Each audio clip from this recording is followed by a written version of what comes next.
les différents types de hachures qu'on trouve en dessin technique. Alors on a les hachures pour tout ce qui est métaux et tous les métaux et alliages. Alors exemple acier, fonte, etc.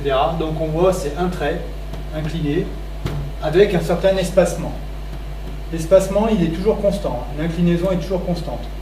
Alors par contre évidemment si j'ai deux pièces qui sont côte à côte, pour les distinguer, bah là je vais faire par exemple ça, c'est une pièce type acier.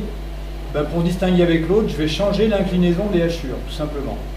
Donc là, voilà, je change l'inclinaison des hachures. Voilà.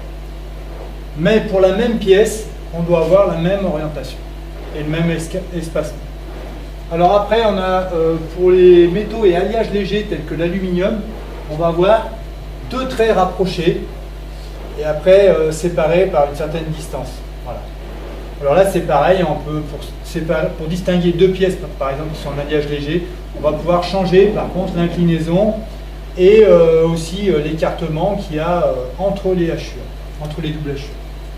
Vous avez ensuite des matières plastiques ou isolantes. Alors là, on va avoir des hachures croisées. Ou il y a aussi parfois sur des pièces qui sont trop petites. Quand on a une toute petite pièce, un joint, ben, au lieu de faire des traits croisés, par exemple, ben, carrément, on va le colorier complètement. Voilà.